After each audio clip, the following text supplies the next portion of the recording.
শ্লোক। ডিসেম্বরের 22 তারিখ। সকাল সকাল ট্রলি গুছিয়ে নিয়ে আমি বেরিয়ে পড়েছি।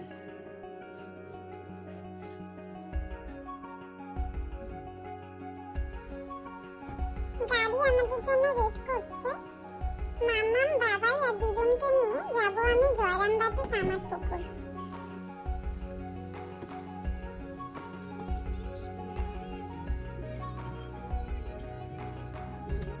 মধ্যমগ্রাম থেকে প্রায় 4 ঘন্টা লাগলো আমাদের পৌঁছাতে।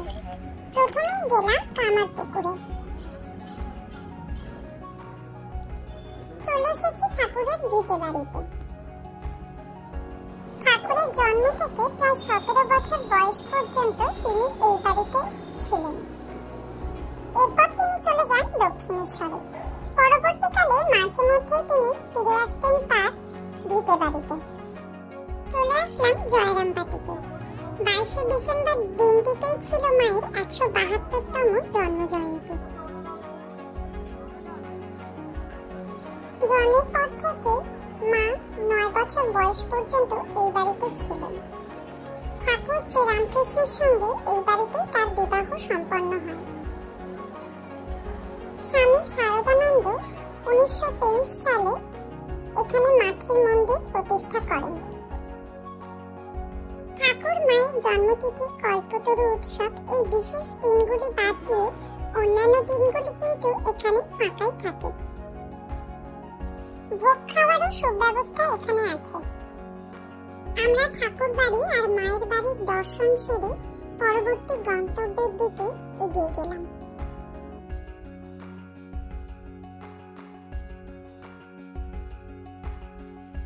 সকাল থেকে কিছু খাওয়া হয়নি, তাই ব্রেকফাস্ট করার জন্য এক জায়গায় থামলাম। এখানে আমার পায়ে ব্যথা হয়ে গেছে, তাই আমি শুয়ে পড়েছি বেঞ্চের উপরে। সবাই চা বিস্কুট খাচ্ছিল, তাই আমিও একটা বিস্কুট খেলাম।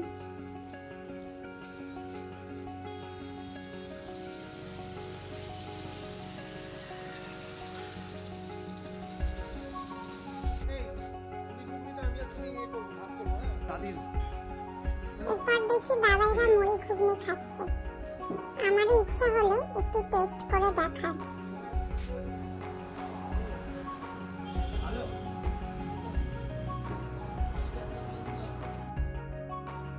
তারপর আমি বাড়ি থেকে বানিয়ে আনা প্যানকেক খেলাম।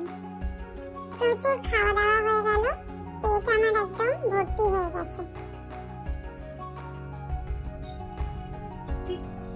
অবশেষে এসে পৌঁছালাম বনলতা রিসর্টে। খুব সুন্দর আর বিশাল এরিয়া নিয়ে এই রিসর্টটা।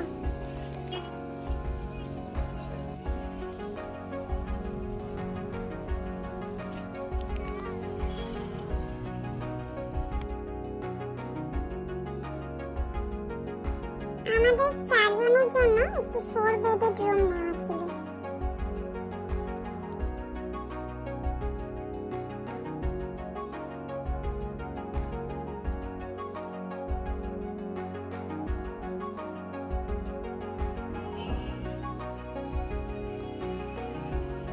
লাঞ্চের সময় হয়ে গেছে। শাল পাতায় সুন্দর আমাদের খেতে দেওয়া হয়েছে। ভাত, ডাল, আলু পোস্ত, উচ্ছে ভাজা, মাছের ঝোল আর একটা সবজি, আবার চাটনি পায়েসও ছিল।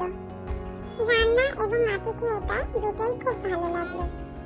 অনেক বড় পার্ক, আমাদের খেলার জন্য স্লিপ, দোলনা সব ছিল, তাই খুব এনজয় করেছি আমি।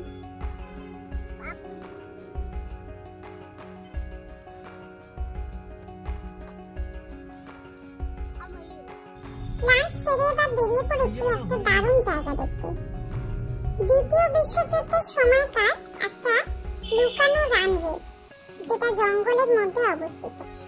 পরের পর্বে সেটা দেখাচ্ছি তোমাদের, সঙ্গে থাকো।